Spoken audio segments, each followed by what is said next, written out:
Okay, so today we will cover up transfer of negotiable instrument. ठीक है? We had already done what is negotiable instrument. ठीक है? What are the kinds of negotiable instrument? आज हम लोग जो है ट्रांसफर ऑफ negotiable instrument का ये जो टॉपिक है काफी इंपॉर्टेंट है, काफी बार आपके एग्जाम्स में पूछा भी हुआ है और ये topic one of the easiest topic है, लेकिन बहुत लोग इसको स्किप कर देते हैं, लेकिन ये बहुत इजी टॉपिक है। ठीक है? और ऐसे क्वेश्चंस काफी बार एग्जाम में आते हैं। Transfer of negotiable instrument, right?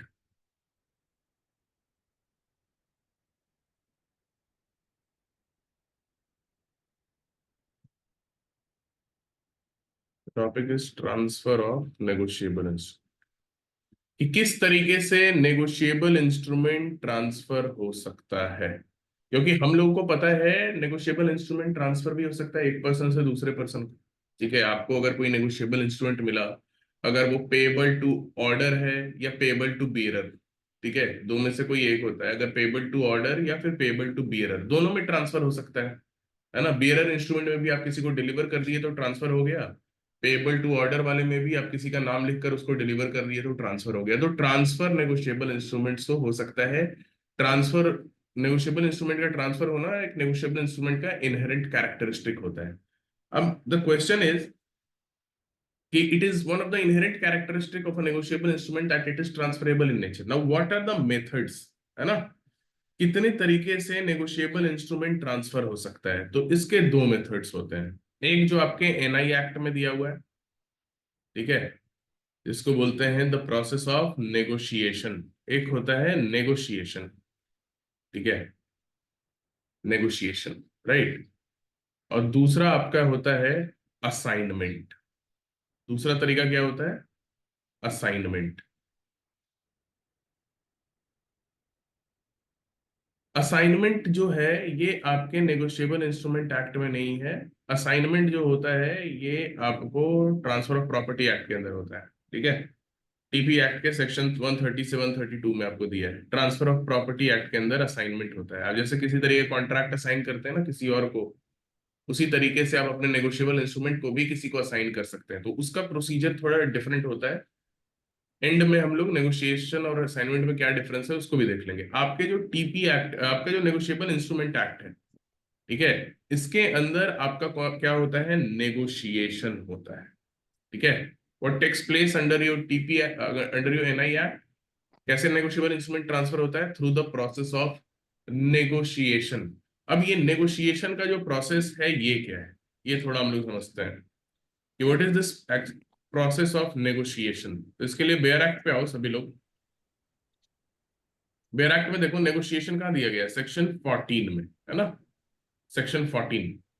Section 14 क्या बताता है कि वेयर अ प्रोमिसरी नोट, ठीक है, बिल ऑफ एक्सचेंज और cheque is transferred to any person, जब उसको किसी पर्सन को ट्रांसफर कर दिया जाता है, so as to constitute that person the holder thereof, ये this is a very important term, that so as to constitute the person as the holder thereof, the instrument is said to be negotiated. When does negotiation takes place?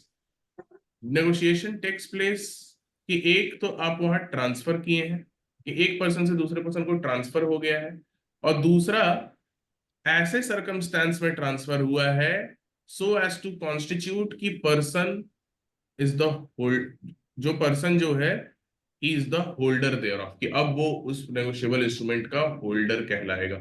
जैसे क्या, इसका example देता हूं तो आपको ज्यादा better समझ में आएगा। जैसे मान लिया कि ए को ट्रांसफर करना है बी को, ए को बी को कोई प्रॉमिसरी नोट इसको ट्रांसफर करना है, ठीक है, प्रो नोट बी को जो है ट्रांसफर करना है। अब ए क्या करता है? ए अपने सर्वेंट, ठीक है, ए अपने सर्वेंट को, सर्वेंट एक्स को बोलता है कि तुम ये प्रॉमिसरी नोट जाकर बी को डिलीवर कर दो। या फिर ए जो है बी के किसी सर्वेंट को, बी का कोई सर्वेंट है भाई, वो रास्ते में मिल जाता है और उसको बोलता है तुम जाके ये बी को दे दो। अब यहाँ पे ये जो सर्वेंट के थ्रू डिलीवर कर रहा है, तो जब ये सर्वेंट को दिया, ए ने सर्वेंट को दिया तो ट्रांसफर तो किया, ट्रांसफर तो किया, नेगोशिएबल इंस्ट्रूमेंट को एक पर्सन से दूसरे पर्सन को ट्रांसफर तो किया, बट यहाँ ट्रांसफर करने का क्या ये पर्पस था कि so as to constitute that person the holder, servant को तो होल्डर बनाना नहीं था उस नेगोशिएबल इंस्ट्रूमेंट का। तो every transfer, every exchange of hand does not means that is negotiation. Negotiation means it has been transferred to any person so as to constitute कि now this person is the holder thereof। ठीक है, तो इसीलिए आप किसी servant को आप दे दिए, किसी मीडिएटर को दे दिए, कि आप जाकर किसी कुरियर को दे दिए कि जाकर उसको डिलीवर करो, दैट डजंट मीन कि negotiation has been completed. Negotiation के लिए it is important that there should be transfer from your side, और जिसको मिला that person according to you is the should be the holder of that negotiable instrument, तब हम कहेंगे वहां negotiation हुआ है। ठीक है, तो this is how process of negotiation takes place under the negotiable instrument act. तो सेक्शन 14 के अंदर ये बताया कि नेगोशिएशन का मतलब क्या है, जब आप कोई भी नेगोशिएबल इंस्ट्रूमेंट को, चाहे प्रो नोट हो, बिल ऑफ एक्सचेंज हो, चेक हो, उसको आप ट्रांसफर करते हैं किसी पर्सन को, ताकि उस पर्सन को आप उस नेगोशिएबल इंस्ट्रूमेंट का होल्डर बना सकें, तो हम कहेंगे वहां पे इंस्ट्रूमेंट नेगोशिएट हो गया है। तो अब ये तो हमें पता चल गया कि आपको ट्रांसफर करना है, सामने वाले को होल्डर बनाना है, लेकिन ये करना कैसे है? इस प्रोसेस को हम नेगोशिएशन करेंगे। इस प्रोसेस को हम नेगोशिएशन कहेंगे जब हम ट्रांसफर कर रहे हैं किसी को, कोई होल्डर बन रहा है उसका, ड्यू होल्डर, ड्यूली मतलब उसका होल्डर बन रहा है, तो नेगोशिएशन हम ऐसे करेंगे। ठीक है, बट एग्जैक्टली ये कैसे होगा, how it will take place, this will be called as negotiation, but how this negotiation will take place, now this is the question. ठीक है, तो इसको देखते हैं हम लोग कि अब ये नेगोशिएशन जो है ये कैसे होगा। तो अब देखो, अब ये नेगोशिएशन कैसे होगा, तो नेगोशिएशन आपका, ठीक है,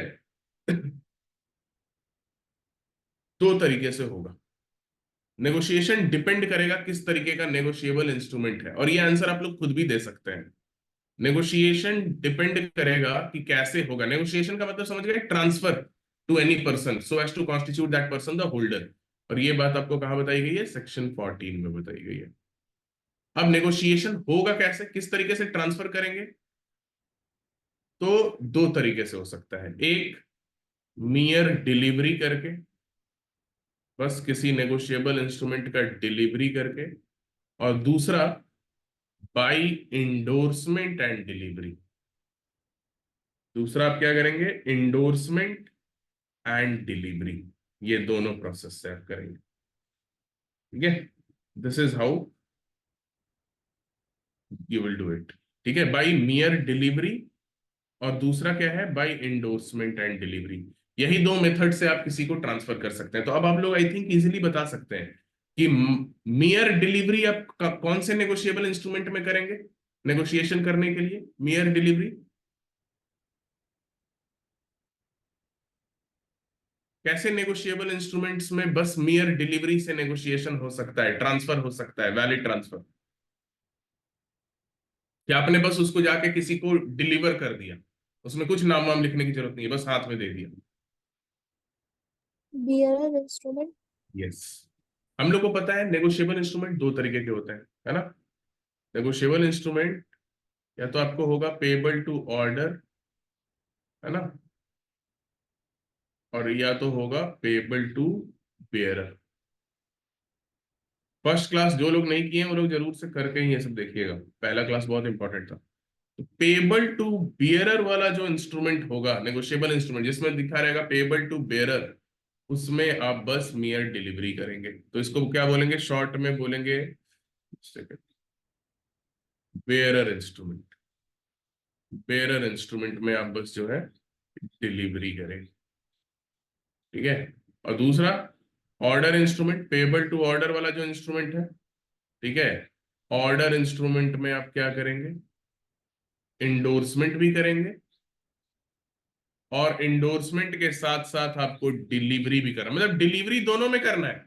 एक में है कि बस डिलीवरी कर देना है, कोई इंडोर्समेंट करने की जरूरत नहीं है, लेकिन एक में क्या है, इंडोर्समेंट प्लस डिलीवरी आपको करना है। डिलीवरी तो आपको दोनों में करना ही है, अगर आपने सामने वाले को डिलीवर नहीं किया तो वहां पे तो नेगोशिएशन होगा ही नहीं। डिलीवर करेंगे, अब ट्रांसफर करेंगे। ठीक है, तो नेगोशिएशन क्या होता है? नेगोशिएशन होता है transfer of negotiable instrument from one person to another so as to constitute the other person as a holder. लेकिन ये ट्रांसफर करने का मेथड क्या होगा? तो एक होगा कि अगर आपका इंस्ट्रूमेंट बेयरर इंस्ट्रूमेंट है, पेबल टू बेयरर है, ठीक है, तो उसको आप कैसे नेगोशिएट करेंगे, कैसे आप डिलीवर करेंगे? सॉरी, कैसे नेगोशिएशन होगा? बस डिलीवर करके, आप बस उसमें डिलीवरी कर देंगे।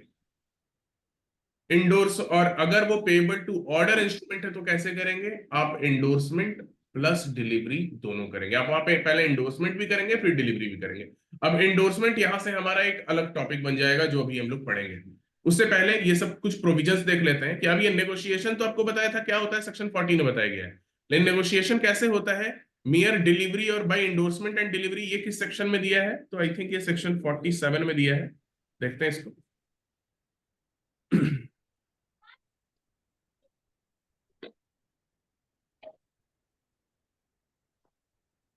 ठीक है, सेक्शंस वगैरह नोट करते रहिएगा ताकि ध्यान में रहे। ये सेक्शन 47 में दिया है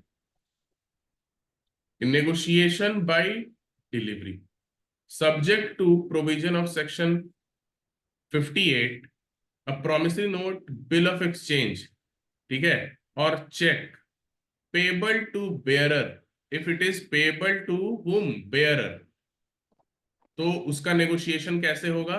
bye delivery. This has been provided under section 47। और अगर वो subject to provision of whatever a promissory note, bill of exchange और चेक पेबल टू ऑर्डर है, अगर वो पेबल टू ऑर्डर है तो नेगोशिएशन कैसे करेंगे? By endorsement plus delivery. ये आपको सेक्शन 48 में दिया है। ये सब प्रोविजन ध्यान में रखेंगे, ठीक है? ओके, समझ में आइए? ओके,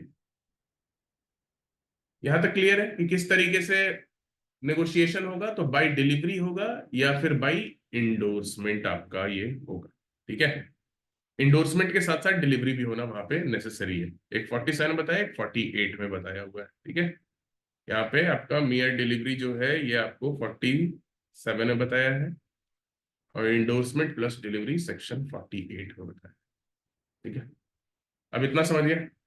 अब यहाँ पे एक और चीज हमें समझना है कि दोनों में डिलीवरी दिया है, यानी डिलीवरी बहुत ही इंपॉर्टेंट है। Delivery is one of the most important, है ना, element of negotiation. Without delivery तो चाहे वो ऑर्डर इंस्ट्रूमेंट हो चाहे वो पेबल टू बेयरर इंस्ट्रूमेंट हो, डिलीवरी के बिना तो वो नेगोशिएट हो ही नहीं सकता है। तो डिलीवरी कैसे होगा भाई? तो डिलीवरी कैसे होगा? तो इसके लिए how delivery will be done? तो डिलीवरी आपको बताया हुआ है। डिलीवरी कैसे होगा ये आपको सेक्शन 46 में बताया है। आइए उसको भी देख लेते हैं, साथ साथ प्रोविजंस को भी। Section 46, right? सेक्शन 46 बताता है मेकिंग, अब देखो, मेकिंग एक्सेप्टेंस और endorsement of promissory note, bill of exchange और check is completed by delivery. This is very very important term। अभी इसको मैं एग्जांपल के साथ आपको बताऊंगा। It is completed by delivery। अब डिलीवरी एक्चुअल हो, कंस्ट्रक्टिव हो, दैट इज अनदर थिंग। ये कंप्लीटेड बाय डिलीवरी का मतलब क्या है? तीन चीजें बता रहा है, तीनों को एक एक करके देखते हैं। डिलीवरी जो है ऐसा नहीं कि केवल नेगोशिएशन के वक्त ही वो, मतलब कि जब आप इंडोर्समेंट कर रहे हैं तभी नेसेसरी है, ठीक है? डिलीवरी आप मेकिंग, आप नेगोशिएबल इंस्ट्रूमेंट बना रहे हैं, आप नेगोशिएबल इंस्ट्रूमेंट एक्सेप्ट कर रहे हैं, तो वो नेगोशिएबल इंस्ट्रूमेंट बनाना, वो नेगोशिएबल इंस्ट्रूमेंट का एक्सेप्ट करना तब तक कंप्लीट नहीं होगा जब तक डिलीवरी नहीं हो जाए। जैसे मैं आपको एग्जांपल देता हूँ। पहला क्या बोल रहा है? मेकिंग। अभी ये दोनों को भूल जाओ, इन दोनों को ही भूल जाते हैं। यहां देखते हैं the making of promissory note, bill of exchange और cheque is completed by delivery. यानी कहने का मतलब है मेकिंग। मेकिंग कहने का मतलब क्या है कि अगर ए प्रोमिसरी नोट बना रहा है, A promises, A promises to pay B ₹10,000, है ना, on 10th February 2025। A promises to pay, ठीक है, ए ने अपना यहां पे साइन कर दिया है। अब यहां क्या है? मेकिंग, मेकर कौन है? ए। ए ने ये प्रॉमिसरी नोट बना दिया, he has made this, but this making is not completed until it has been delivered. मतलब making is also completed by delivery, यानी आपने कोई नेगोशिएबल इंस्ट्रूमेंट बनाया है तो वो नेगोशिएबल इंस्ट्रूमेंट अभी अधूरा है। जब तक आप इसको किसको पे कर रहे हैं, बी को, जब तक आप इसको बी को डिलीवर नहीं कर देते हैं ये नेगोशिएबल इंस्ट्रूमेंट अधूरा माना जाएगा। यानी कहने का मतलब है ए ने अगर नेगोशिएबल इंस्ट्रूमेंट बना लिया और अभी बी को डिलीवर करने से पहले ही ए का मान लो डेथ हो गया, ए का डेथ हो गया, ए ने साइन वाइन सब कर दिया है बट ए का डेथ हो गया बी को डिलीवर करने से पहले ही, now B cannot claim anything from A's legal representative on the basis of this promissory note that A has promised him to pay this much of amount. क्यों? क्योंकि ये promissory note complete हुआ ही नहीं था, it was incomplete. It can be completed only by the delivery. यानी कोई भी negotiable instrument जब तक डिलीवर नहीं होता है तब तक वो कंप्लीट माना ही नहीं जाता। सब कुछ लिखा हुआ है बिल ऑफ एक्सचेंज में, आपने ए ने बी को डायरेक्शन दिया कि सी को जाके 50,000 रुपए पे करोगे तुम 10 दिन के अंदर, बी ने एक्सेप्ट कर लिया, ठीक है मैं पे करूंगा सी को, लेकिन अभी तक वो ट्रांसफर नहीं हुआ है। बिल ऑफ एक्सचेंज बना के वहीं जहां जिसने बनाया उसने अपने पास ही रखा हुआ है, अभी वो अगले दिन जाके उसको किसी को देने, दूसरे को ट्रांसफर करने वाला था, डिलीवर करने वाला था, बट उससे पहले ही उसका डेथ हो गया या वो बिल ऑफ एक्सचेंज डिस्ट्रॉय हो गया। अब कोई और क्लेम नहीं कर सकता है कि भाई मेरे सामने ये बिल ऑफ एक्सचेंज बना था, दोनों पार्टी ने साइन किया था, बस डिलीवरी नहीं हुआ था। अब ऐसा कोई नहीं, डिलीवरी होगा नहीं तो वो कंप्लीट माना ही नहीं जाएगा। यहाँ पे बता रहे हैं ना, द मेकिंग, एक्सेप्टेंस और इंडोर्समेंट, आप कुछ भी कर रहे हैं, आप चाहे नेगोशिएबल इंस्ट्रूमेंट बना रहे हैं, आप उसको एक्सेप्ट कर रहे हैं या इंडोर्स कर रहे हैं, it is completed by delivery only.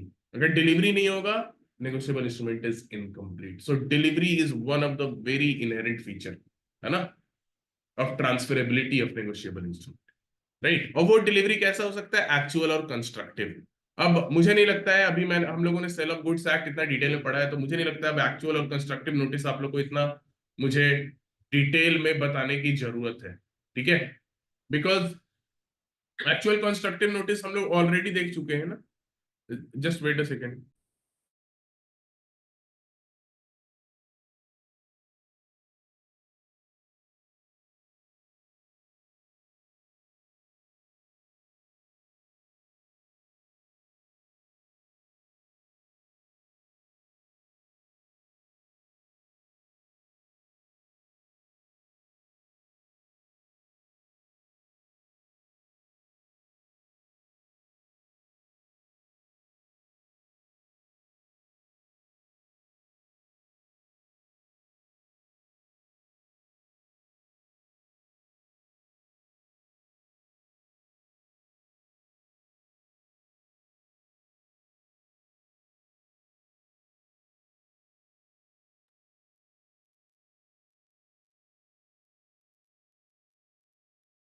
Okay, so actual constructive हम लोग ऑलरेडी जानते हैं। एक्चुअल डिलीवरी का मतलब क्या है कि जिस पर्सन को, मान लो ए ने बी के फेवर में प्रॉमिसरी नोट बनाया तो बी को डिलीवर कर दिए तो एक्चुअल हो गया। कंस्ट्रक्टिव मतलब बी के बिहाफ पे किसी और को, सी को, डी को, उसके सर्वेंट को, एजेंट को, ब्रदर को, रिलेटिव को, बी के बिहाफ पे किसी और को आप डिलीवर कर रहे हैं, वो कंस्ट्रक्टिव डिलीवरी हो गया। एज सिंपल एज दैट, ठीक है, राइट। तो आई थिंक ये आपको समझ में आ गया होगा, राइट, कि डिलीवरी कितना इंपॉर्टेंट है, कि कोई भी नेगोशिएबल इंस्ट्रूमेंट ड्रॉ हो रहा है, एक्सेप्ट हो रहा है, ठीक है, इंडोर्स हो रहा है, it will not be considered as complete until it has been delivered. Delivery is the very important essential element of any negotiable instrument. I hope this might be clear. किसी को कोई डाउट है तो आप लोग ये देखो, ये सेक्शन 57 में भी तुमको इसका एक मतलब एक इंस्टेंस देखने को मिलेगा। सी सेक्शन 57, ठीक है। The legal representatives of a deceased person cannot negotiate by delivery a promissory note check payable to order or endorse by the deceased but not delivered। कि मान लिया कि कोई promissory note, bill of exchange या check बना दिया गया था but it was not delivered, लेकिन उसको deliver नहीं किया गया था, ठीक है, उसको deliver नहीं किया गया था, तो वैसे promissory note, bill of exchange या check को उसके legal representative negotiate नहीं कर सकते हैं by delivery। क्यों? क्योंकि वो कंप्लीट हुआ ही नहीं है। कंप्लीट ही होता है नेगोशिएबल इंस्ट्रूमेंट का, कंप्लीशन ही होता है बाय डिलीवरी। बना के सब कुछ रख लिया, अब डिलीवर नहीं किए, नेगोशिएबल इंस्ट्रूमेंट इनकम्प्लीट है, वैलिड नहीं माना जाएगा। ठीक है, आई होप ये आपको समझ में आ गया होगा। किसी को कोई डाउट होगा पूछ लेना। चलो, अब हम लोग ये देख लिए कि नेगोशिएशन क्या होता है। ठीक है, नेगोशिएशन के कितने तरीके हैं ये भी हम लोग देख लिए। ठीक है, कि basically transfer of negotiable instrument दो तरीके से होता है। एक होता है आपका by the process of negotiation, एक होता है by the process of assignment. ठीक है, असाइनमेंट टीपी एक्ट के अंदर है। तो आपसे कभी कभी नेगोशिएशन असाइनमेंट में डिफरेंस पूछ लेता है, लास्ट में देख लेंगे। अभी हम लोग फोकस कर रहे हैं बस नेगोशिएशन पे, जो आपका एक्चुअली में नेगोशिएबल इंस्ट्रूमेंट एक्ट के अंदर जो ट्रांसफर होता है by the process of negotiation. ठीक है, नेगोशिएशन सेक्शन 14 में दिया है। ठीक है, नेगोशिएशन का मतलब क्या हुआ कि जब आप किसी को ट्रांसफर करते हैं ताकि सामने वाला उस नेगोशिएबल इंस्ट्रूमेंट का एक होल्डर बन जाए। दो तरीके से ट्रांसफर हो सकता है, एक डिलीवरी से, अगर वो बस डिलीवरी से अगर वो बेयरन इंस्ट्रूमेंट है तो, और अगर वो पेबल टू ऑर्डर इंस्ट्रूमेंट है तो इंडोर्समेंट प्लस डिलीवरी दोनों वहां पे होना नेसेसरी है। एक 47 बताया, एक 48 बताया। और डिलीवरी सबसे इंपॉर्टेंट है, बिना डिलीवरी का कोई भी नेगोशिएबल इंस्ट्रूमेंट इनकम्प्लीट माना जाएगा। और डिलीवरी कैसे करना है सेक्शन 46 में बताया हुआ है, दैट इज एक्चुअल और कंस्ट्रक्टिव। ठीक है, अब देखो, अब यहां पे अब हम लोगों को देखना है नेक्स्ट दिस पार्ट, इंडोर्समेंट। कि पेबल टू ऑर्डर वाला जो इंस्ट्रूमेंट होता है उसमें हम ट्रांसफर कैसे करते हैं, बाय इंडोर्समेंट एंड डिलीवरी। तो डिलीवरी तो हम समझ गए, अब भैया ये इंडोर्समेंट क्या होगा, कि what will be this endorsement, तो अब इसको समझने की हम लोग कोशिश करते हैं। ठीक है, यहां तक सभी को क्लियर है? किसी को डाउट है पूछ लो, anyone, any sort of doubt till here?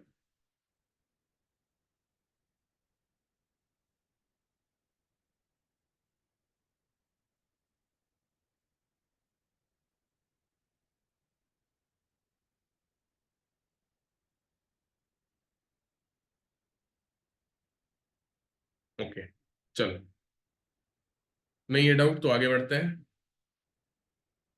अब आइए, very important, payable to order अगर इंस्ट्रूमेंट है, if the instrument is payable to order, तो उसका हम क्या करेंगे, इंडोर्समेंट एंड डिलीवरी। सबसे पहला काम हमें क्या करना है, इंडोर्समेंट। डिलीवरी तो करना ही है, जो हम लोग देख चुके हैं। उसका इंडोर्समेंट होना नेसेसरी है ट्रांसफर होने के लिए, है ना। पेबल टू ऑर्डर वाला जो नेगोशिएबल इंस्ट्रूमेंट है उसको अगर आपको ट्रांसफर करना है, ठीक है, तो वहां पे उसका क्या करना होता है, इंडोर्समेंट। अब ये इंडोर्समेंट कितने तरीके का हो सकता है ये देखते हैं हम लोग। तो सबसे पहले इंडोर्समेंट कितने तरीके का हो सकता है ये देखने से पहले एक इंडोर्समेंट का वैलिड मीनिंग क्या होता है इसको देखते हैं हम लोग। सेक्शन 15 पे आओ सभी लोग, सेक्शन 15।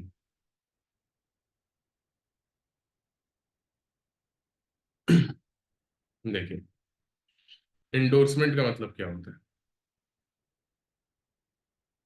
व्हेन द मेकर और holder of NI signs the same, मतलब जो मेकर है या जो होल्डर है नेगोशिएबल इंस्ट्रूमेंट का, जो अभी होल्ड कर रहा है, उसने अगर साइन किया है, ठीक है, otherwise than as such maker, otherwise than as such maker, यानी कहने का मतलब क्या है कि मेकर के कैपेसिटी में उसने साइन नहीं किया है, otherwise than as such maker. अभी हम लोग पूरा डेफिनेशन पढ़ लेंगे, बहुत इजीली आपको समझाएंगे, समझ में आ जाएगा। For the purpose of negotiation, negotiation करने के लिए उसने साइन किया है, या तो उस डॉक्यूमेंट के पीछे या फ्रंट में, या कोई अगर पीछे और आगे उस नेगोशिएबल इंस्ट्रूमेंट की जगह नहीं है तो कोई भी स्लिप ऑफ पेपर जो उससे अटैच कर देंगे। ठीक है, और so sign for purpose a stamp paper intending to be completed as negotiable instrument, तो हम कहेंगे उसने इंडोर्स कर दिया है, तब हम कहेंगे उसने नेगोशिएबल इंस्ट्रूमेंट इंडोर्स कर दिया। यानी कहने का मतलब है कि अगर कोई होल्डर नेगोशिएबल इंस्ट्रूमेंट का, ठीक है, से फॉर एग्जांपल अगर कोई प्रॉमिसरी नोट है, बिल ऑफ कोई भी है, बिल ऑफ एक्सचेंज, चेक, जो भी है, उसका इंडोर्समेंट वो कैसे कर सकता है, वो इस डॉक्यूमेंट के फ्रंट में अगर कहीं पे स्पेस है, नहीं तो इसके बैक साइड में, है ना, back side of the negotiable instrument, वो अगर साइन कर देता है किसी और पर्सन के फेवर में, ठीक है, for the purpose of negotiation, किस पर्पज के लिए, नेगोशिएशन के पर्पज के लिए, यानी किसी और को ट्रांसफर करने के लिए वो कहीं पर भी साइन कर देता है, तो हम कहेंगे वो नेगोशिएशन वहां, सॉरी इंडोर्समेंट वहां पे हो गया। ठीक है। अब ये इंडोर्समेंट सिंपली देखो, सिंपली इंडोर्समेंट का मतलब क्या हुआ, मान लो कोई प्रॉमिसरी नोट है, ठीक है, प्रॉमिसरी नोट जो है ए ने बनाया था, ए ने बनाया था प्रॉमिसरी नोट, किसको मिला था, बी को मिला था, ठीक है, कि प्रॉमिस टू पे 5 लाख टू बी, ए ने साइन कर दिया।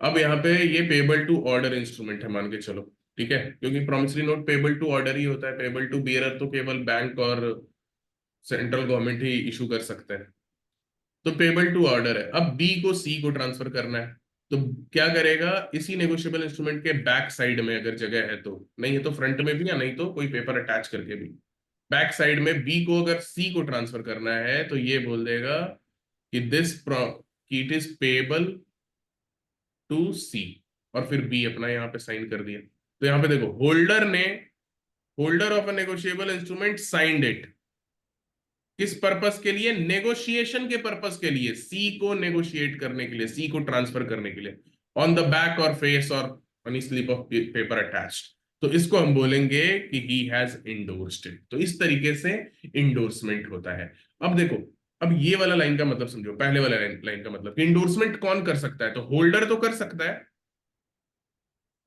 लेकिन यहां बोल रहा है व्हेन द मेकर और holder of NI signs the same, यानी मेकर के बारे में भी बोल रहा है कि मेकर भी साइन कर सकता है, बट आगे बोल दे रहा है अदरवाइज देन एज मेकर।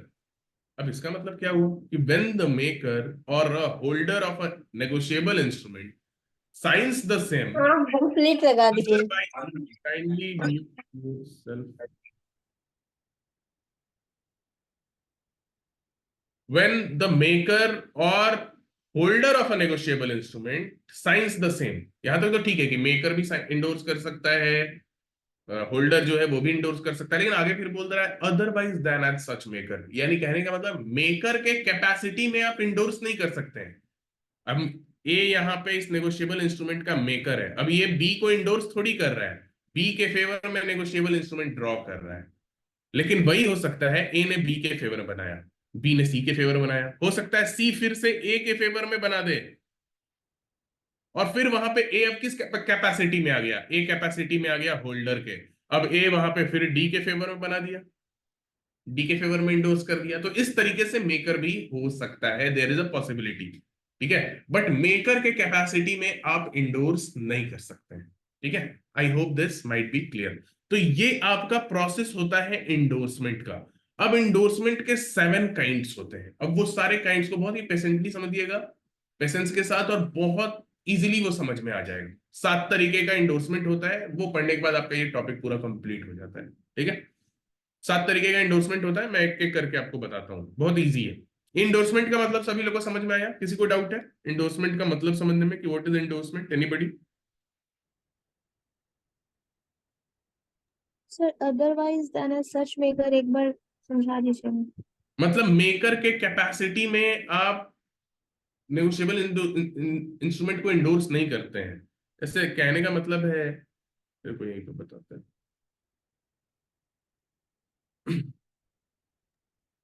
ए एक प्रॉमिसरी नोट बनाता है बी के लिए, मतलब ए बनाता है, तो ए मेकर है, क्या ए बी को ये इंडोर्स कर रहा है, इंडोर्स नहीं कर रहा है ना, ये तो बना रहा है इसके फेवर में, इंडोर्स कौन करेगा, इंडोर्स का मतलब क्या है, किसी और के फेवर में आपको कुछ कोई नेगोशिएबल इंस्ट्रूमेंट आपके फेवर में आया हुआ है, आप किसी और का नाम उस पर इंडोर्स कर रहे हैं कि मेरे जगह पे ये बेनिफिट लेगा, तो बी इंडोर्स कर सकता है, बी सी को इंडोर्स कर सकता है, मेकर नहीं कर सकता है। लेकिन मेकर भी इंडोर्स कर सकता है कब, जब वो मेकर के कैपेसिटी में नहीं रहा तब।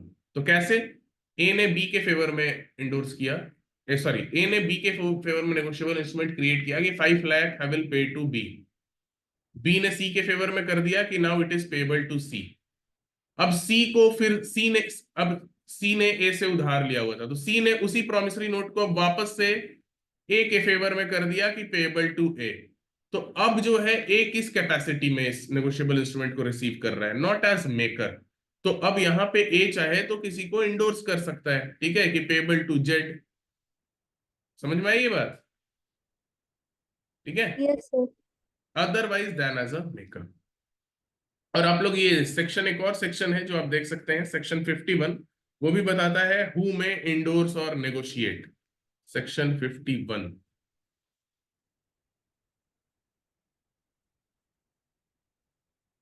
ये सब जो जो सेक्शंस मैं आपको क्लास में बता रहा हूँ, ये सब टिक कर लीजिएगा बेयर एक्ट में।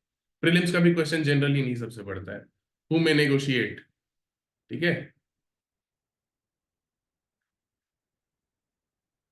ठीक है, एवरी पे, ड्रॉ, एवरी सोल। अच्छा, ये तो नेगोशिएट के बारे में है, ये उसके साथ देख लेना, नेगोशिएशन के साथ, एंडोर्समेंट के साथ आपको मेनली जो भी होल्डर है वो आपको नेगोशिएट करेगा, ठीक है, वो आपको इंडोर्स करेगा। अब आओ kinds of endorsement, very very very important part. 51 वैसे देख लीजिएगा, इंपॉर्टेंट है, कौन कौन नेगोशिएट कर सकता है, मतलब ट्रांसफर कर सकता है negotiable instrument. Now the most important part, कि what are the kinds. Endorsement का मतलब समझ गए सभी लोग, इंडोर्समेंट कहाँ पे बताया हुआ है? तो इंडोर्समेंट आपका बताया हुआ है सेक्शन 15 में। 15 था कि 16 था? 15। अब आते हैं kinds. What are the kinds of endorsement? Kinds of endorsement, president.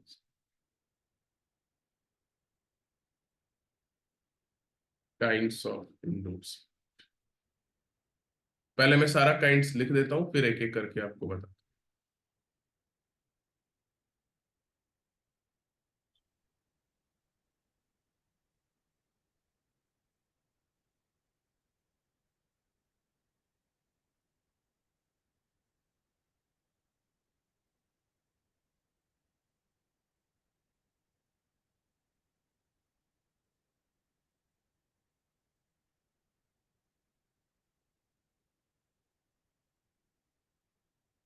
Blank endorsement,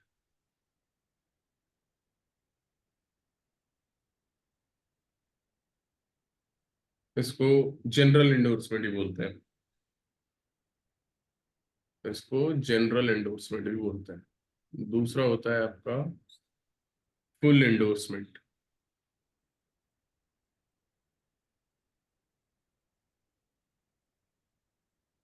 इसको स्पेशल एंडोर्समेंट भी बोलते हैं। ठीक है, तीसरा आपको होता है restrictive endorsement, restrictive endorsement.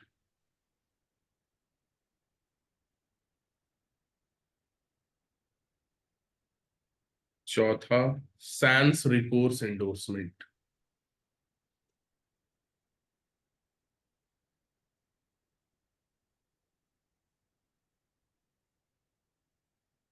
Sans recourse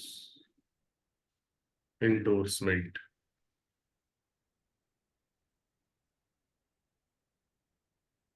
पांचवा आपका होता है पार्शियल एंडोर्समेंट। ये खैर वैलिड नहीं होता है partial endorsement, partial endorsement.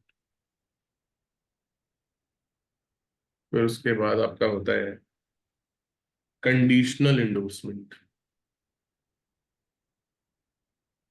Conditional endorsement. और लास्ट आपका होता है facultative endorsement, facultative, FACULTATIV, facultative endorsement. ये इतने 7 कैटेगरीज के आपके एंडोर्समेंट्स होते हैं। इन सबको एक एक करके समझते हैं, बहुत सिंपल है ये सब, ठीक है। काइंड्स ऑफ एंडोर्समेंट, एंडोर्समेंट का मतलब समझ रहे हैं सभी लोग? एंडोर्समेंट का मतलब क्या है?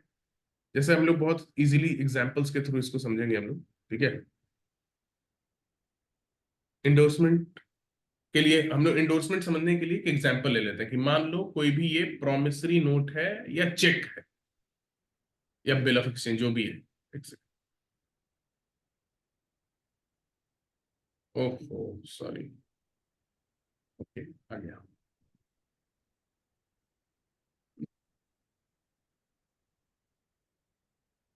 एग्जाम्पल लेते हैं। मान लिया ये जो है ए ने बनाया है, ए इज द मेकर, ड्रॉअर जो भी बोलिए, अगर आप इसको बिल ऑफ एक्सचेंज समझते हैं तो ड्रॉअर बोलिए, प्रॉमिसरी नोट समझते हैं तो मेकर बोलिए, चेक समझते हैं तो ड्रॉअर बोलिए। तो ए इज द मेकर और ड्रॉअर, ठीक है। He is the first person जो कि मतलब ये जो है नेगोशिएबल इंस्ट्रूमेंट को बना रहा है। He makes it payable to, है ना, आई प्रॉमिस टू पे ₹5 लाख पेबल टू बी, है ना, और टू हिज ऑर्डर, और टू हिज ऑर्डर। और फिर यहाँ पे ए का अपना साइन है। किसके फेवर में बना ये? बी के फेवर में। अब बी को करना है endorsement. Now what B has to, B has to do endorsement, he has to make a endorsement. अब वो इंडोर्समेंट कैसे करेगा? हाउ बी विल इंडोर्स, ठीक है। तो बी के पास 7 तरीके हैं इंडोर्समेंट के, 1 2 3 4, खैर 5 6 ही है। ये जो है पार्शियल इंडोर्समेंट वैलिड नहीं होता है, अभी हम लोग देखेंगे। तो इसके पास 7 तरीका है। अब तो सातों तरीके से देख लेते हैं, एक ही एग्जांपल में सातों तरीके को देख लेंगे कि अब बी को इंडोर्स करना है। तो एक है ब्लैंक इंडोर्समेंट, वो कर सकता है। ब्लैंक इंडोर्समेंट में क्या होगा, बी क्या करेगा, बी उसको कर देगा। इंडोर्समेंट कहाँ होगा? बैक, फ्रंट इंडोर्समेंट इसी यही वाले प्रॉमिसरी नोट या चेक के या तो बैक में होगा या फ्रंट में होगा। और बी क्या करेगा, इसी नेगोशिएबल इंस्ट्रूमेंट में लिख देगा पेबल टू, और यहां ब्लैंक में छोड़ देगा जगह। Blank endorsement, blank endorsement is that endorsement where name of payee is absent, है ना। वहां पे नाम जिसके, सॉरी, नेम ऑफ इंडोर्सी, किसके फेवर में आप इंडोर्स कर रहे हैं, दैट इज एब्सेंट। इसको हम बोलते हैं ब्लैंक इंडोर्समेंट, जहां पे इंडोर्सी का नाम जो होता है वो एब्सेंट होता है और केवल इसमें सिग्नेचर रिक्वायर्ड होता है। Only signature of endorser is required, केवल signature of endorser is required. तो बस यहाँ पे बी ने अपना साइन कर दिया, यहाँ लिख दिया पेबल टू डैश, और ये अब किसी को भी दे दिया, मान लो सी को ही दे दिया या डी को ही दे दिया। तो अब क्या हुआ, अब इसने ब्लैंक में दिया है, यानी सी चाहे तो अपना नाम वहां लिख दे, डी का नाम लिख दे, ई का नाम लिख दे, एफ का नाम लिख दे, किसी का भी नाम लिख दे, उसको वो पेबल हो जाएगा। तो इसको बोलते हैं ब्लैंक इंडोर्समेंट। अब दिमाग में क्वेश्चन आ रहा होगा, कोई भी ब्लैंक इंडोर्समेंट क्यों देगा? तो दे सकता है, क्यों नहीं दे सकता। मान लो कि बी को 5 लाख रुपए के करीब सी को पे करना था, बी के पास कैश नहीं था, बैंक में नहीं था, लेकिन उसके पास ए के तरफ से दिया हुआ उसके फेवर में एक प्रॉमिसरी नोट था या एक चेक था, ठीक है। तो उसने सी को बोला कि मैं तुमको इस चेक के थ्रू पे कर रहा हूं, ठीक है, राइट। तो सी सोचता है कि 5 लाख रुपए का अमाउंट का चेक है, तो रैदर देन मैं भी, मुझे भी आगे बिजनेस में मुझे भी कुछ लोगों को 5 लाख रुपए पे करना है, 3 4 ऐसे लोग हैं, लेकिन सी अभी श्योर नहीं है कि उसको किसको पे करना है। तो वो बोल देगा अपने कन्वीनियंस के लिए कि आप जो है यहाँ पे एक ब्लैंक जगह छोड़ दीजिए, है ना, क्योंकि मुझे भी किसी को पे करना है। तो रैदर देन अब फिर से मुझे इंडोर्समेंट करना पड़े एंड ऑल, यहाँ पे मैं उसी का नाम लिख दूंगा। तो बिजनेस कन्वीनियंस के लिए ऐसा किया जा सकता है। सी कैन रिक्वेस्ट बी, आपको 5 लाख रुपए मुझे पे करना है, आप मेरा नाम इसमें मत लिखिए क्योंकि मुझे भी किसी और को पे करना है, लेकिन मैं अभी श्योर नहीं हूं कि मैं उसको पे करूं या किसी और क्रेडिटर को पे कर दूं या फिर खुद ले लूं। आई एम नॉट श्योर, ठीक है। I can encash it my self I can pay somebody else, किसी और को पे करना हो तो इजिली बस इस नेगोशिएबल इंस्ट्रूमेंट पे उसका नाम लिख के मैं उसको फॉरवर्ड कर दूंगा। तो इस तरीके से ब्लैंक इंडोर्समेंट भी रिक्वेस्ट आप कर सकते हैं। तो इंडोर्सर क्या करेगा, इंडोर्सी का नाम वहां पे एब्सेंट रहेगा, केवल सिग्नेचर रहेगा इंडोर्सर का। तो अब इसका अल्टीमेटली इफेक्ट क्या हो जाएगा, अब ये ब्लैंक इंडोर्समेंट का इफेक्ट ये हो जाएगा कि it will become a bearer instrument. Bearer instrument यानी जिसके हाथ में गया और वो ब्लैंक अगर गया तो समझ लो वो पर्सन जो है उस नेगोशिएबल इंस्ट्रूमेंट, जो बेयरर है, he can put his name and encash all the money, ठीक है। तो बेयरर इंस्ट्रूमेंट वाला इफेक्ट हो जाएगा। बेयरर इंस्ट्रूमेंट में क्या होता है, मियर डिलीवरी। अब मान लो सी को डी को पे करना है, तो डी का नाम वो यहाँ पे लिखे ही नहीं, बस सी डी को इसको डिलीवर कर दिया, क्योंकि यहाँ पे तो सिग्नेचर बी का है ही, सी से कुछ लेना ही देना नहीं, सी ने डिलीवर कर दिया डी को। अब डी अपना नाम यहाँ पे लिख के इनकैश कराते रहे, डी को खुद नहीं इनकैश करना है, डी को ई को पे करना है, तो ई को डिलीवर कर दिया। तो अल्टीमेटली बस डिलीवरी से आपका जो है यहाँ नेगोशिएशन होते चला जा रहा है। तो blank endorsement has the effect of which instrument? Bearer instrument. ठीक है, राइट। और ब्लैंक इंडोर्समेंट को कन्वर्ट भी किया जा सकता है। Blank endorsement can be converted into, अच्छा उनको वो बताएंगे आगे, अभी फुल इंडोर्समेंट हम लोग नहीं देखे, वो देखने के बाद मैं बताऊंगा। यहां तक समझ में आ गया कि ब्लैंक इंडोर्समेंट क्या हुआ, इसका इफेक्ट हो जाता है बेयरर इंस्ट्रूमेंट वाला। तो इसमें दो चीजें होती हैं, name of endorsee is absent, only signature of endorser is required. ठीक है, and this has been dealt in section 50, I think section 16 only, है ना? सेक्शन 16 में ही दिया हुआ है ना आपके, सेक्शन 16 में देखिए।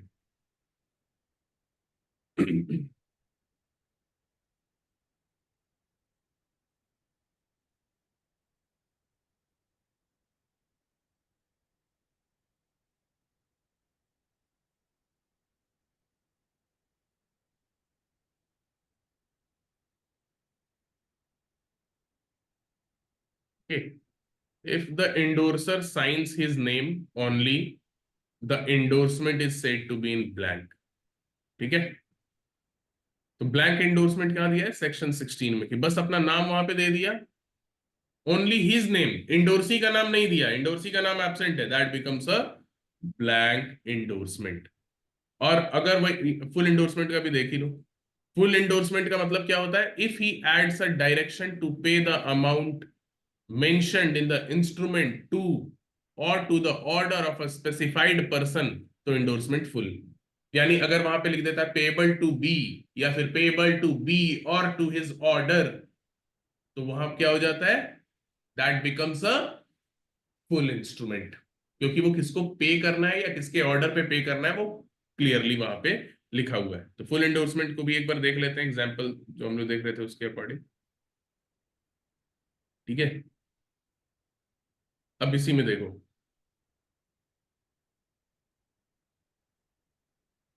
इसी एग्जांपल, ए के फेवर में 5 लाख रुपए का प्रॉमिसरी नोट या चेक जो भी है ए ने दिया हुआ है। ठीक है,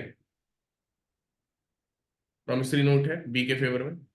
अब देखिए, बी को पे करना है किसको? सी को। अब इसको फुल एंडोर्समेंट अगर बनाना है, ब्लैंक एंडोर्समेंट हम लोग देख लिए ये कैसे बना सकता है, अगर इसको फुल एंडोर्समेंट करना है, जिसको स्पेशल एंडोर्समेंट बोलते हैं, तो ये बोलेगा पेबल टू सी, या तो लिख सकता है पेबल टू सी, इतने से भी काम चल जाएगा, या और टू हिज ऑर्डर। तो अब यहाँ पे क्लियर है, स्पेसिफाइड है किसको पे करना है, कि now this is payable to C, या फिर उसके ऑर्डर पे, यानी सी को फर्दर किसी को इंडोर्स करना है तो कर सकता है। तो ये क्या हुआ? ये हो गया आपका फुल एंडोर्समेंट। तो फुल एंडोर्समेंट क्या होता है?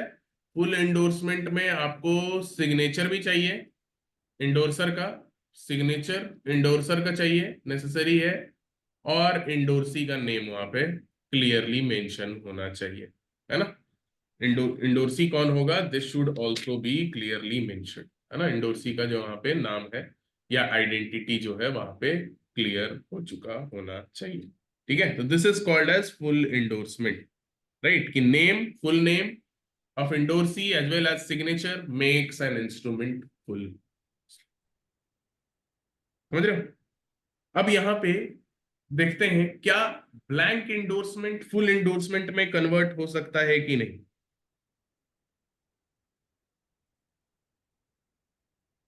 क्या ब्लैंक एंडोर्समेंट फुल एंडोर्समेंट में कन्वर्ट हो सकता है कि नहीं हो सकता है? बिल्कुल हो सकता है।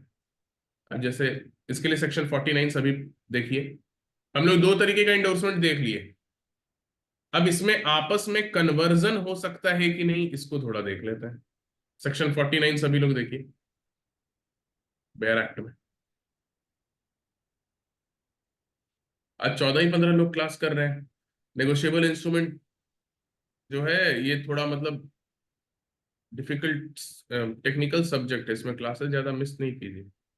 खैर बहुत लोग तो आजकल कोचिंग पे के रिकॉर्डिंग्स पे ही रिलाई करते हैं, ठीक है, अपने हिसाब से आप कर सकते हैं, बट उसमें भी डिसिप्लिन बना के रेगुलर क्लास करते रहें। 49, conversion of endorsement in blank into endorsement in full.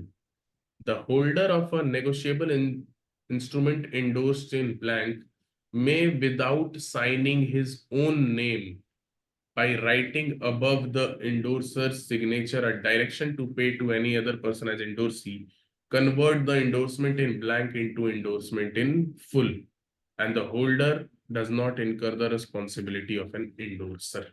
बहुत सिंपल सा बात बता रहा है। ए ने वहां पे हम लोग जो एग्जांपल लिए थे बी के फेवर में पे 5 लाख, है ना, टू बी, बी ने ब्लैंक एंडोर्समेंट किया था, है ना, कि इट इज पेएबल टू, ये वाला इसका ब्लैंक एंडोर्समेंट इसने किया था, ब्लैंक एंडोर्समेंट की पेएबल टू डैश, और बी ने अपना साइन कर दिया, सी को इसने थमा दिया।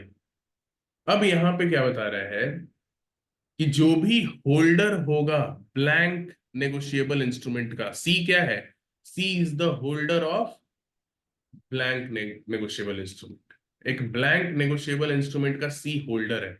अब ये क्या कर सकता है, अपना साइन या नाम लिखे हुए बिना, सी अपना कुछ साइन लिखे हुए बिना, अपने ऊपर कोई लाइबिलिटी लाए हुए बिना, वो इस ब्लैंक इंडोर्समेंट को फुल इंडोर्समेंट में कन्वर्ट कर सकता है। कैसे, यहां पे तो इसने ब्लैंक छोड़ के इसको दे दिया, अब सी यहां पे लिख दे कि पेएबल टू डी और टू हिज ऑर्डर, तो अब क्या हो गया, ये फुल इंडोर्समेंट हो गया। सी ने अपना अपना कोई नाम साइन किए बिना ही उसको जो है एक ब्लैंक इंडोर्समेंट को कन्वर्ट कर दिया एक फुल इंडोर्समेंट में, without signing his own name, by writing above endorser signature, endorser के सिग्नेचर के ऊपर लिख दे कि direction to pay to certain other person as endorsee, कि pay to D, D now becomes endorsee, तो वो कन्वर्ट कर दिया क्या, ब्लैंक इंडोर्समेंट को एक फुल इंडोर्समेंट। ओके, चलो ठीक है, नेक्स्ट काइंड ऑफ इंडोर्समेंट पे आते हैं। नेक्स्ट काइंड ऑफ इंडोर्समेंट पे आते हैं। नेक्स्ट इंडोर्समेंट क्या है, वेरी इंपॉर्टेंट, रेस्ट्रिक्टिव इंडोर्समेंट। इसको समझिए, रेस्ट्रिक्टिव इंडोर्समेंट। रेस्ट्रिक्टिव इंडोर्समेंट का मतलब क्या होता है, नाम से क्या लग रहा है, रिस्ट्रिक्ट कर देना, मतलब further negotiability of a negotiable instrument को रिस्ट्रिक्ट कर देना। जैसे कहने का मतलब है, देखो होता क्या है, समझना इस बात को, बहुत इंपॉर्टेंट है। ये वाला एग्जाम्पल, हम लोग सारे एग्जाम्पल, ये हम लोग का बना हुआ है पहले से एक प्रॉमिसरी नोट, इसी के आधार पे हम लोग इंडोर्समेंट कर रहे हैं। बी को इंडोर्स करना है, बी को इंडोर्स करना है सी को, ठीक है, दो तरीके से इसने इंडोर्स किया, दो एग्जाम्पल हम लोग अल्टरनेटिव लेके देखेंगे। पेएबल टू सी और टू हिज ऑर्डर, बी ने अपना सिग्नेचर कर दिया, ठीक है, या फिर वो ऐसे लिख रहा है, पेएबल टू सी और टू हिज ऑर्डर नहीं लिखा, यहां पे इसने साइन कर दिया। क्या इन दोनों में कोई फर्क है, आप लोग में से कोई बता सकता है? एक में लिखा पेएबल टू सी, है ना, एक में लिखा है पेएबल टू सी और टू हिज ऑर्डर, दोनों में कोई फर्क है? What do you think? ये फर्दर एंडोर्स नहीं कर सकता है बी, किस में? पेबल टू सी में। नहीं, देखो अब यहीं पे गलत, तुम लोग गलत पकड़ रहे हो। कोई भी नेगोशिएबल इंस्ट्रूमेंट, ठीक है, अगर उसमें पेएबल टू कुछ कोई पर्सन का नाम लिखा हुआ है और उसके आगे ना बियरर लिखा हुआ है और ना ऑर्डर लिखा हुआ है, तो बाय डिफॉल्ट हम ये मानते हैं कि it will be always payable to order. इसलिए मैंने आपको ये दिया, क्योंकि मैं जान रहा था आप लोग ऐसे ही सोचेंगे। पेएबल टू सी भी अगर लिखा है तो उसका भी मतलब यही है। क्यों? क्योंकि by default a negotiable instrument is payable to order of the payee, जिसका जो भी वहां पे बेनिफिट ले रहा है उस नेगोशिएबल इंस्ट्रूमेंट में, उसके ऑर्डर पे वो किसी और को भी पेएबल होता है बाय डिफॉल्ट। तो whether it is written payable to C और टू हिज ऑर्डर, और whether it is written payable to C, इसका भी मतलब यही होगा कि पेबल टू सी और टू हिज ऑर्डर, मतलब केवल पेबल टू सी भी अगर लिखा हुआ है, इतना ही लिखा हुआ है, ठीक है, तो इसका भी मतलब यही होगा कि उसके ऑर्डर पे किसी और को भी पे हो सकता है। ठीक है, तो नेगोशिएबल इंस्ट्रूमेंट बाय डिफॉल्ट हमेशा क्या होता है, उसमें नेगोशिएशन कर सकते हैं, हमेशा इंडोर्समेंट कर सकते हैं। क्यों? क्योंकि अगर वहां पे केवल नाम भी लिखा है तो वो माना जाएगा it is payable to his order only. Payable to order लोग क्लियर एकदम स्पेसिफाई एक्सप्रेसली लिख देते हैं, बट नहीं भी लिखा है तो भी वो पेबल टू ऑर्डर होगा, मतलब वो किसी को इंडोर्स कर सकता है। अब यहाँ पे अगर आपको रेस्ट्रिक्ट करना है कि वो फर्दर किसी और को इंडोर्स ना करे, तो आपको क्या करना होगा, रेस्ट्रिक्टिव इंडोर्समेंट बनाना होगा। आपको क्या करना होगा, पेबल टू सी ओनली। अब ऐसा नहीं कि payable to C only word करके ही रेस्ट्रिक्ट कर सकते हो, किसी और तरीके से भी लिख सकते हो। अगर नेगोशिएबल इंस्ट्रूमेंट में सफिशिएंट स्पेस है तो लिख सकते हो कि this negotiable instrument is being endorsed to C but he shall not endorse it to anyone. आप ऐसे भी लिख सकते हैं। ठीक है, मतलब आपको रेस्ट्रिक्ट कर देना है नेगोशिएबल इंस्ट्रूमेंट को, तो वो स्पेसिफिकली आपको लिखकर वैसा कोई वर्ड्स, ठीक है, आपको इंक्लूड करके वैसा कोई स्टेटमेंट इंक्लूड करके आपको वहां पे रेस्ट्रिक्ट करना होगा। तो रेस्ट्रिक्टिव इंडोर्समेंट से क्या होता है, what is the effect of restrictive endorsement? तो रेस्ट्रिक्टिव इंडोर्समेंट से क्या होता है कि फर्दर नेगोशिएबिलिटी, ठीक है, फर्दर नेगोशिएबिलिटी जो होता है वो रेस्ट्रिक्ट हो जाता है। Further negotiability of a negotiable instrument is restricted. और ज्यादातर ये ओनली वर्ड यूज करके ही किया जाता है कि payable to B only, payable to C only. अगर ओनली नहीं है, पेबल टू सी है, तो उसका मतलब क्या है, पेबल टू सी और टू हिज ऑर्डर। ठीक है, रेस्ट्रिक्ट करना है तो आपके वर्ड से वो क्लियरली स्पेसिफिक होना चाहिए। ठीक है, इसको बोलते हैं हम रेस्ट्रिक्टिव इंडोर्समेंट। ठीक है, ये आपके सेक्शन 50 में आई थिंक दिया हुआ है। ठीक है, आइए इसको देखते हैं सेक्शन 50 में थोड़ा बैरक में।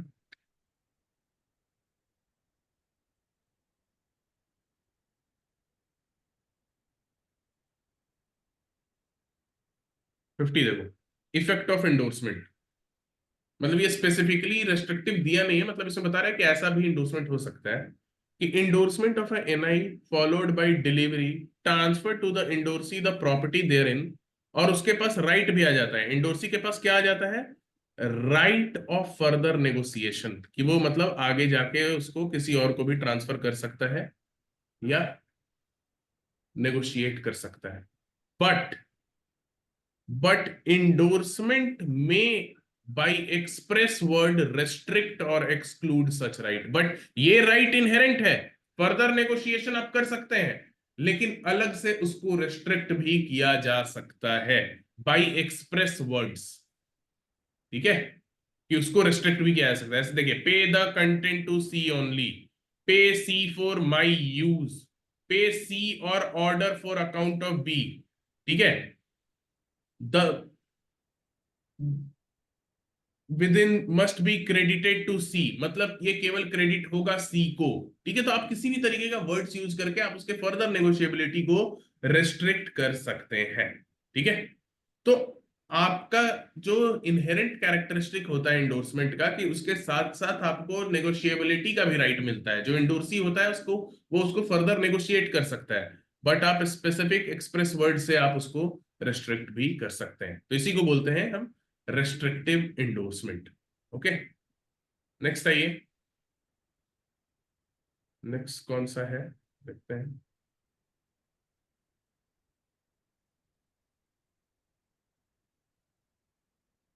नेक्स्ट है sans recourse endorsement. Sans recourse endorsement,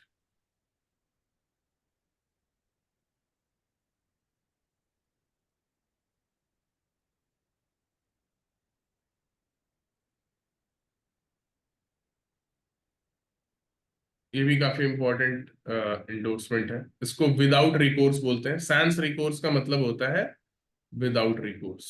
ठीक है, sans recourse means without recourse. इसका मतलब क्या हुआ, बी को फिर से किसी को इंडोर्स करना है, ठीक है, किसको, सी को ही कर रहा है ये, है ना। इसमें ये क्या करता है, पेबल टू सी, ठीक है, और टू हिज ऑर्डर, और टू हिज ऑर्डर नहीं भी लिखे तो वो और टू हिज ऑर्डर ही माना जाएगा।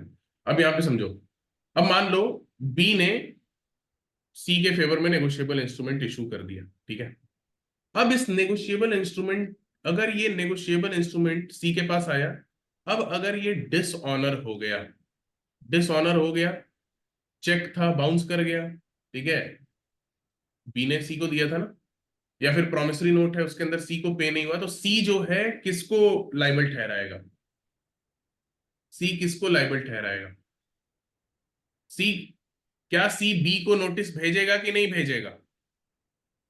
मान लिया, कॉमन सेंस से सोचो, तुमको किसी ने प्रॉमिसरी नोट दिया, ठीक है, जो कि उसके फेवर में किसी और ने बनाया हुआ था, और वो प्रॉमिसरी नोट के अकॉर्डिंग तुमको पेमेंट नहीं हुआ, किसी ने तुमको चेक दिया, उसके फेवर में किसी और ने बनाया था, बेयरर चेक था, और उसने तुम्हें ट्रांसफर किया, बट तुम्हारा चेक डिसऑनर हो गया, तुम किसके पास जाओगे पहले।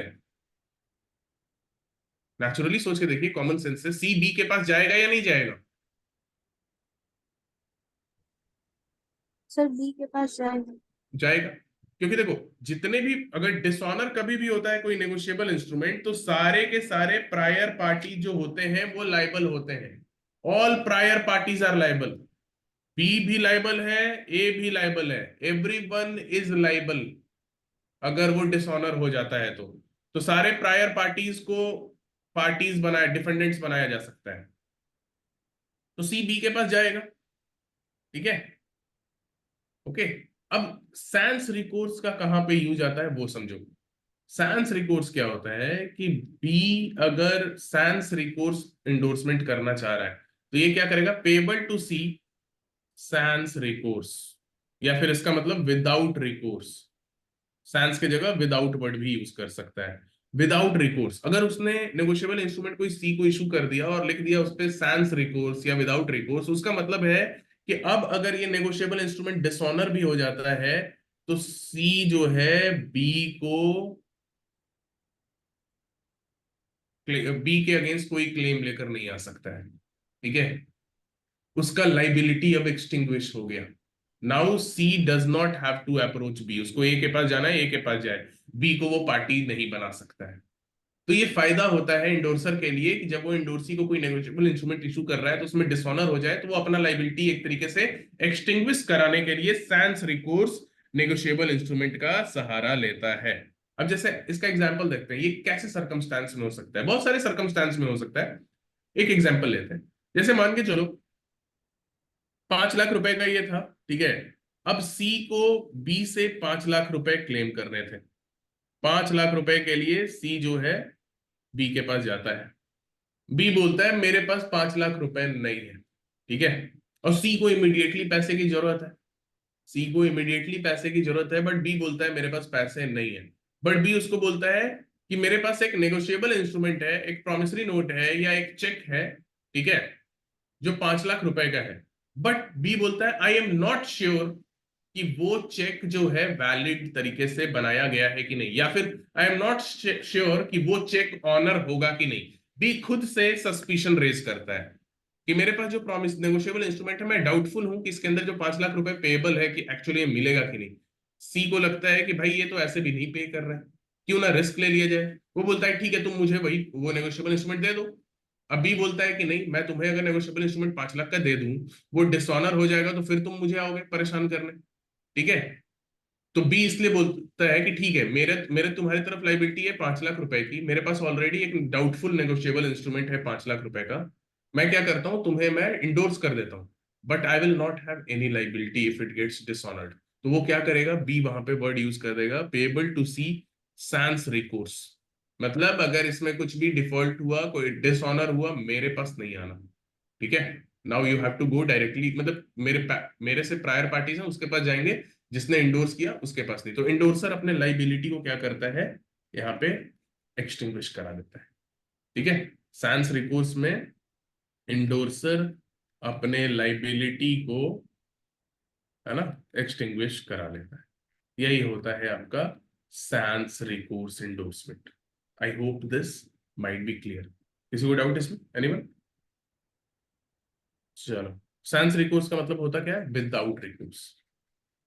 उसके बाद आइए next, partial endorsement. Partial sans recourse का प्रोविजन आप लोग को बता देता है। ये आपको सेक्शन 52 में ही दिया हुआ है, ठीक है, सेक्शन 52। अभी देखेंगे उसको, सेक्शन 52 में कंडीशनल एंडोर्समेंट भी है, तो एक साथ हम लोग बेयर एक्ट में उसको देख लेंगे। अभी हम आगे के एंडोर्समेंट्स को पहले जल्दी जल्दी कंप्लीट कर लेते हैं, फिर बेयर एक्ट में उसको देख लेंगे।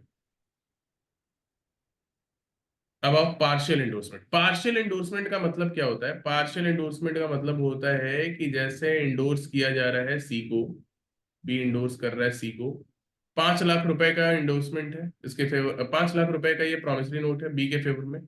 बी पार्शियल इंडोर्समेंट कर रहा है, पे पे टू सी ₹3 लाख। मतलब ये नेगोशिएबल इंस्ट्रूमेंट के बैक में लिख रहा है कि सी को पे कर दो 3 लाख, मतलब इसका 5 लाख जो अमाउंट है उसमें से 2 लाख रुपए नहीं, 2 लाख रुपए, मतलब उसमें से बस 3 लाख रुपए बी को पेबल, सी को पेबल होंगे, 2 लाख रुपए नहीं पेबल होंगे।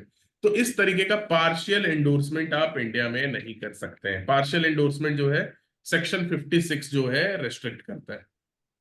सेक्शन 56 बोलता है आप पार्शियल एंडोर्समेंट नहीं कर सकते हैं। एक बार देख लो section 56। Endorsement for part of sum due, right? कि no writing on a negotiable instrument is valid for the purpose of negotiation if such writing purports or transfer only a part of the amount appearing to be due on the instrument। केवल part of the amount, ठीक है, तो वो valid नहीं होगा, right? तो ऐसा जो पार्शियल एंडोर्समेंट्स होंगे, राइट, वो वैलिड नहीं होते हैं। उसके बाद नेक्स्ट था कंडीशनल एंडोर्समेंट। कंडीशनल एंडोर्समेंट नाम से ही आपको क्लियर हो रहा होगा, जिस एंडोर्समेंट में कुछ कंडीशन लगा होगा। तो अब देखो इसमें एक कंफ्यूजन क्या होता है। अगर अगर ए जो है प्रॉमिसरी नोट जो बना रहा है, वो अगर बोलता है कि I will pay ₹5 lakh, 5 lakh payable to B once he attains the age of 21 years, क्या ये नेगोशिएबल इंस्ट्रूमेंट वैलिड है या नहीं, ये बताओ। नेगोशिएबल इंस्ट्रूमेंट का मतलब तुम लोग एसेंशियल हम नो लोग पढ़ सर, चुके हैं। क्या ये वैलिड है या नहीं? No sir, not valid. Why it is not valid? Because he may die before attaining 21 years of age. Yes, और आपका जो भी नेगोशिएबल इंस्ट्रूमेंट होता है, चाहे प्रॉमिसरी नोट हो या bill of exchange, promissory note में अनकंडीशनल प्रॉमिस होता है, बिल ऑफ एक्सचेंज में अनकंडीशनल अंडरटेकिंग होता है। तो इसको हम लोग अगर प्रॉमिसरी नोट की एग्जांपल की तरह देखें तो ये बोल रहा है कि एक बार अगर बी अटेन कर लेता है 21 ईयर्स तो 5 लाख रुपए मैं पे करूंगा, ठीक है? तो what is this? This is not, this is a conditional promise, not an unconditional promise, ठीक है? यहाँ पे कंडीशन अटैच है, तो ऐसा नेगोशिएबल इंस्ट्रूमेंट आप नहीं, हाँ वैसा कंडीशन आप लगा सकते हैं। कैसा कंडीशन आप लगा सकते हैं प्रॉमिसरी नोट या बिल ऑफ एक्सचेंज में? Which is bound to happen. Yes, according to which provision? According to section 5 para 2, है ना? सेक्शन 5 पैरा 2 में बोलता है अगर कोई कंडीशन ऐसा है जो which is bound to happen, तो उसको कंडीशन नहीं माना जाएगा, यानी वैसा प्रॉमिसरी नोट सही है। अगर बोलता है कि I will pay to B once his father's dies, कि उस बी के फादर के डेथ के बाद I will pay to B. अब यहाँ पे डेथ तो सर्टेन ही है, डेथ तो होना ही है, तो बी का फादर जब डेथ डाई करेगा तो ए को पे करना होगा। अब तुम्हारे दिमाग में एक क्वेश्चन आ रहा होगा कि भाई कहीं बी अपने फादर से पहले मर गया तो क्या होगा? तो कोई बात नहीं है, उस प्रॉमिसरी नोट पे बी के जो लीगल हेयर है वो क्लेम कर लेंगे, बट वो प्रॉमिसरी नोट वैलिड होगा, because if something which is bound to happen, है ना, if something which is bound to happen, वैसा प्रॉमिसरी नोट जो है आपको वैलिड रहता है, ठीक है? उसको कंडीशन माना ही नहीं जाता है। बट कोई अनसर्टेन है, हो भी सकता है, नहीं भी हो सकता है, तो वहां पे आप वैसा कंडीशंस नहीं लगा सकते। तो ये क्या है कि वंस ही अटेन 21 ईयर्स, तो ये क्या है? कंडीशनल प्रॉमिस हो, तो ये प्रॉमिसरी नोट नहीं होगा। लेकिन यही कंडीशन इंडोर्समेंट में लगाया जा सकता है। इंडोर्समेंट कंडीशनल हो सकता है कि बी बोलता है कि आई विल, कि दिस अमाउंट जो इस प्रॉमिसरी नोट में है, it will be payable to C, मान लो सी जो है बी का सन है, कि payable to C once he attains 21 years, और बी ने साइन कर दिया। This is a valid conditional endorsement. Conditional endorsement वहां पे लगाया जा सकता है। ठीक है, कंडीशनल इंडोर्समेंट जो होता है वो आपका सही होता है। Are you getting it? समझ में आया सभी को? किसी को डाउट यहाँ पे? कंडीशनल इंडोर्समेंट देखते हैं, सेक्शन 52, उसी में आपका सैंस रिकोर्स के बारे में बताया हुआ है। बेयर एक्ट पे आओ। कौन सा सेक्शन बोले? 52 ना? 52, यस। सैंस रिकोर्स और दोनों इसी में दिया है। देखो ये दिया ना, endorser who excludes his own liability. अगर वो एक्सक्लूड कर रहा है खुद का लाइबिलिटी तो वो कैसा इंडोर्समेंट है? बताओ जल्दी से। sans recourse। है ना, वो सैंस रिकोर्स इंडोर्समेंट है ना, without recourse, don't come to me. और अगर वो कंडीशनल कर रहा है तो कंडीशनल इंडोर्समेंट। एक बार देखते हैं। The endorser of a negotiable instrument may by express word in the endorsement exclude his own liability, मतलब सैंस रिकोर्स, और मेक सच लाइबिलिटी और right to receive dependent upon happening of a specified event. ठीक है, यानी conditional endorsement. ठीक है, दोनों आपको 52 में दिया हुआ है, राइट। और अब आओ last endorsement, last kind of endorsement, that is facultative endorsement. Facultative endorsement क्या होता है, ये आज के क्लास का हमारा लास्ट काइंड ऑफ इंडोर्समेंट है। ये भी काफी सिंपल है, आपको इजीली समझ में आ जाएगा। ठीक है।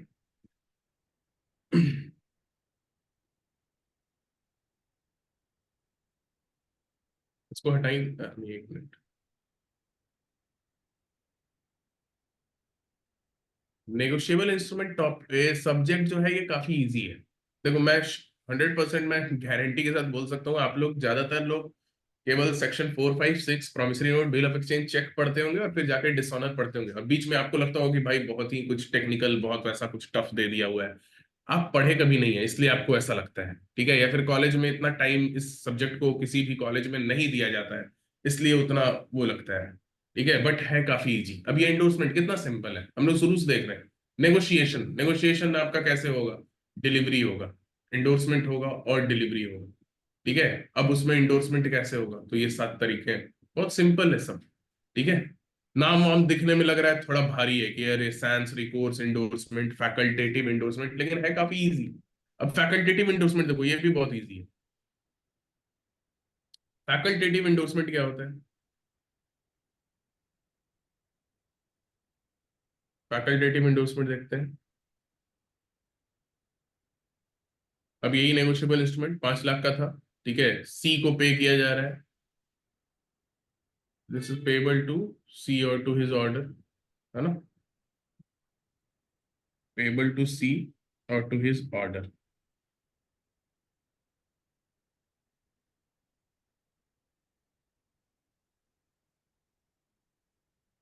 यहाँ पे बी ने साइन कर दिया। अब फैकल्टेटिव इंडोर्समेंट में होता क्या है ये समझो।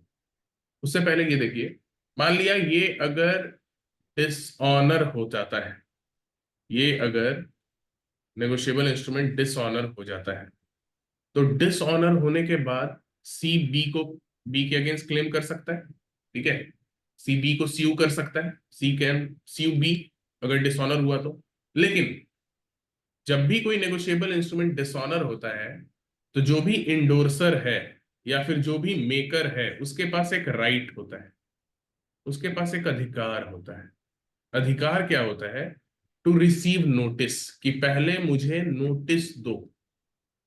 टू रिसीव नोटिस, ये राइट हमेशा होता है। अगर कोई भी नेगोशिएबल इंस्ट्रूमेंट डिसऑनर हो गया, सी डायरेक्टली जाके सूट नहीं फाइल कर देगा। ठीक है, सी डायरेक्टली मतलब क्लेम नहीं करेगा, पहले वो नोटिस देगा कि भाई आपका डिसऑनर हो गया है, ताकि मतलब अगर कोई उसमें कुछ मिस्टेक हुआ हो या कुछ कंफ्यूजन हुआ हो तो वो उसको दूर कर सके। आप डायरेक्टली सूट नहीं फाइल कर सकते। राइट टू रिसीव नोटिस हमेशा इंडोर्सर के पास रहता है। लेकिन फैकल्टेटिव इंडोर्समेंट में क्या होता है, इंडोर्सर अपना क्रेडिबिलिटी थोड़ा बढ़ाने के लिए हो सकता है इंडोर्सी को बोल दे कि अगर ये नेगोशिएबल इंस्ट्रूमेंट डिसऑनर हो गया, तुमको मुझे नोटिस भी भेजने की जरूरत नहीं है, तुम डायरेक्टली सीयू कर देना। तो फैकल्टेटिव इंडोर्समेंट में क्या होता है,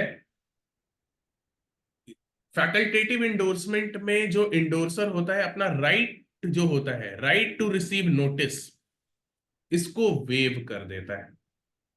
तो facultative endorsement is called as waiver of right to receive notice by the endorser in case of dishonour of the negotiable instrument. जब भी कोई नेगोशिएबल इंस्ट्रूमेंट डिसऑनर हो रहा है, तो जो नोटिस है, राइट टू रिसीव नोटिस, ये डिसऑनर हुआ है उसके लिए पहले आप नोटिस भेजा, उसको आप वेव कर देते हैं। तो ये यहां पे आप क्या कर रहे हैं, आप अपने राइट को वेव कर रहे हैं कि मुझे अब नोटिस लेने का कोई राइट नहीं है, आप डायरेक्टली मेरे पर सूट फाइल कर देना। तो इसमें पेबल टू सी, ठीक है, और लास्ट में लिखा रहेगा विदाउट नोटिस। विदाउट नोटिस यहां लिखा है, इसका मतलब ये क्या है, फैकल्टेटिव इंडोर्समेंट है। मतलब अगर ये डिसऑनर हो गया, सी को पेमेंट नहीं मिला इस नेगोशिएबल इंस्ट्रूमेंट के अंदर, तो बी को डायरेक्टली स्यू कर सकता है without giving notice. Why? Because उसने अपने राइट टू नोटिस को वेव कर दिया था। इसी को बोलते हैं हम फैकल्टेटिव इंडोर्समेंट। ठीक है, तो चलो हम लोगों का ये टॉपिक आपका पूरा कंप्लीट हो गया इंडोर्समेंट का। ठीक है, इस पे अच्छा से नोट्स बना लीजिएगा। मैंने आई थिंक सफिशिएंट आपको जितना बताया है, आप लोग कुछ रनिंग नोट्स ऑलरेडी लिख चुके होंगे, बाकी मैं खुद भी भेज दूंगा।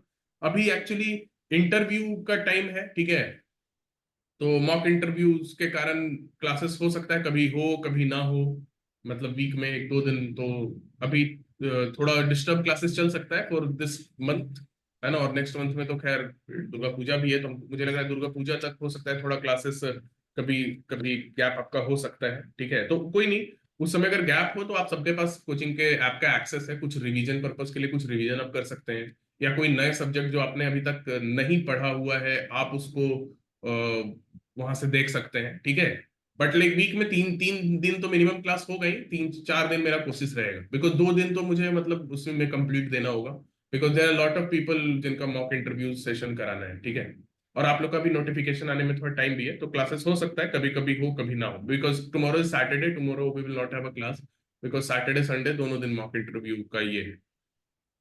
ओके, तो ये इंडोर्समेंट का जो टॉपिक है ये पूरा हम लोग कंप्लीट कर लिए। इस पे एक अच्छा खासा नोट्स बना लीजिए, और मैं आपको भेजते भी रहूंगा साइड से, धीरे धीरे करके आपको जो भी नोट्स है मैं भेजते रहूंगा। वैसे क्लास में मैं इतना डिटेल में आपको बता दे रहा हूँ कि आप अगर रनिंग नोट्स बना रहे हैं तो उससे ज्यादा आपको कुछ और देखने की जरूरत नहीं है। क्लास में इनफैक्ट मैं जो नोट्स भेजता हूँ उससे ज्यादा ही आप लोग को एक्सप्लेन कर देता हूँ।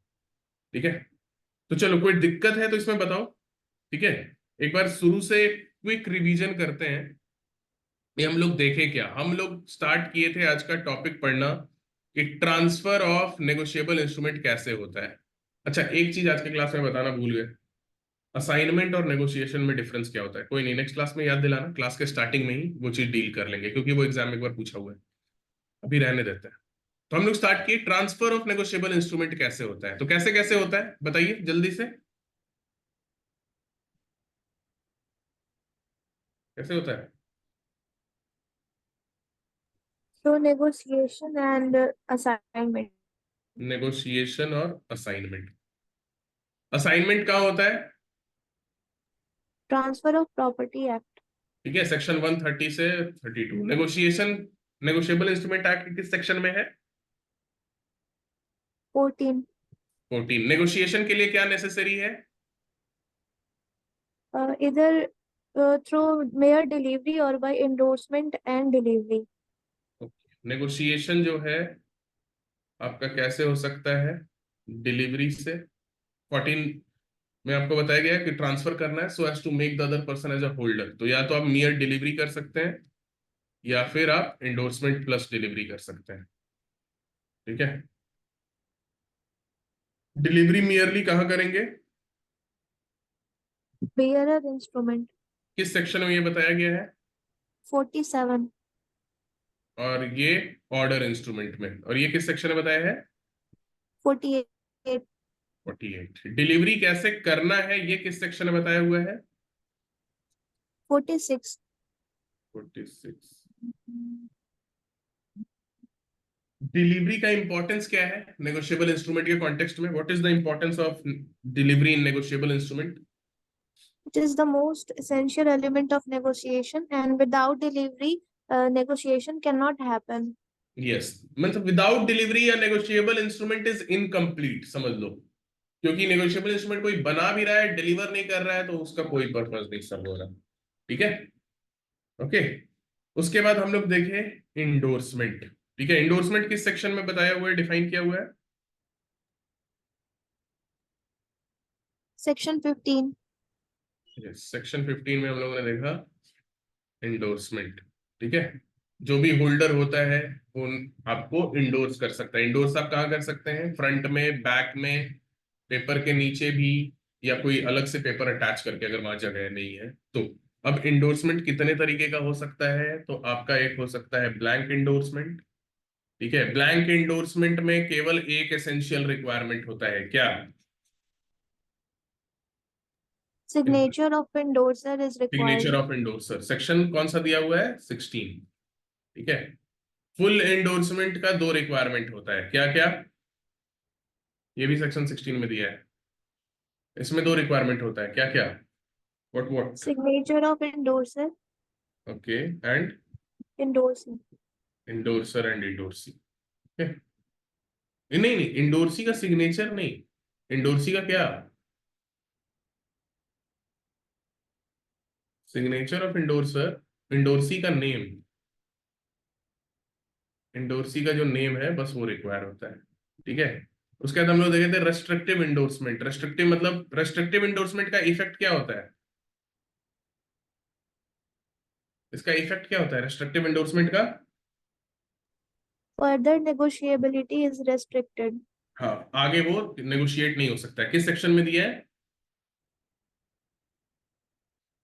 सेक्शन बताए थे ना रेस्ट्रिक्टिव का, 50।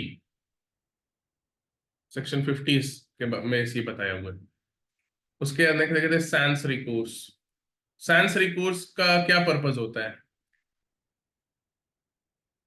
Without recourse, to extinguish the liability.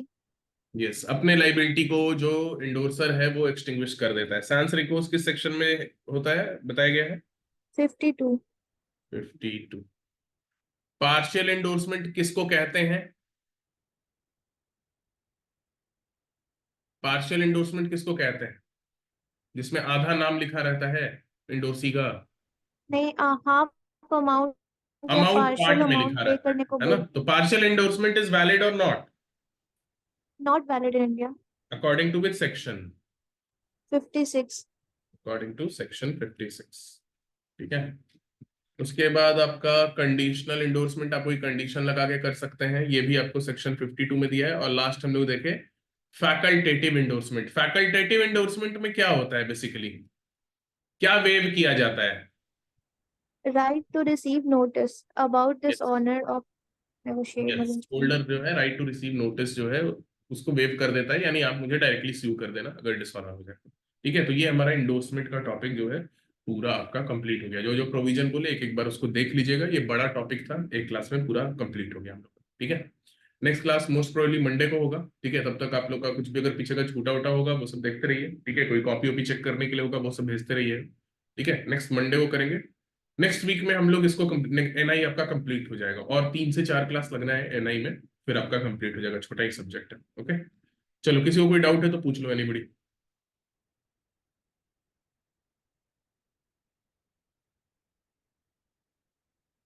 Anyone, any sort of doubt?